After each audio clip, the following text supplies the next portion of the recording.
avec l'ensemble des étudiants. Ce que nous disent les universités en ces périodes de partiels, qui peuvent se tenir majoritairement à distance, mais parfois en présentiel, et parfois le fait qu'ils soient en présentiel est contesté par d'autres étudiants, donc vous voyez que la situation n'est pas si simple que ça, c'est qu'elles vont être en mesure de s'organiser pour qu'à la rentrée, il y ait au minimum cette reprise en présentiel, par petits groupes, pour continuer à assurer la sécurité sanitaire dans les établissements. Merci Madame la Ministre.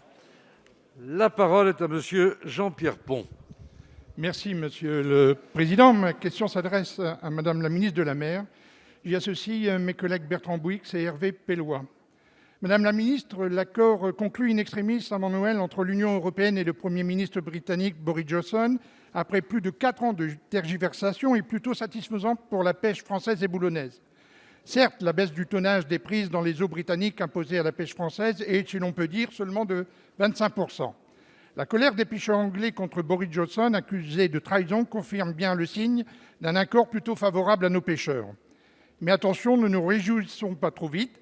Le négociateur Michel Barnier parle maintenant plus de 25%, mais d'un pourcentage réajusté, dit-il, à un plutôt 27,5%. Je crains pour ma part que ce pourcentage, calculé sur une centaine d'espèces, cas par cas, sera finalement plus proche de 30%.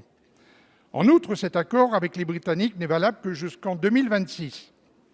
Un nouvel accord devra donc obligatoirement être renégocié à cette date, c'est-à-dire que Bruxelles et son négociateur Michel Barnier ont tout simplement repoussé l'échéance et le problème à 2026. Pour l'heure, les pêcheurs français attendent d'urgence le règlement de 2 problèmes, ce qui justifie, Madame la Ministre, mes 2 questions. Premièrement, selon les accords conclus, les pêcheurs français et donc les pêcheurs boulonnais, pour conserver depuis le 1er janvier le droit d'opérer dans la zone des 6-12 miles au large des côtes britanniques, doivent recevoir de Londres une licence pour chaque bâtiment. Cette licence devait leur parvenir en 72 heures. À ma connaissance et à ce jour, ils n'ont toujours rien reçu. En conséquence, leurs bâtiments restent au port et à quai. Et deuxièmement, l'accord avec Londres oblige à une baisse du tonnage des prises françaises dans les eaux britanniques évaluée entre 25 et 30%. Comment et selon quel calendrier cette baisse de tonnage doit-elle s'échelonner? Je vous remercie, Madame le Ministre, pour la précision très attendue de vos réponses.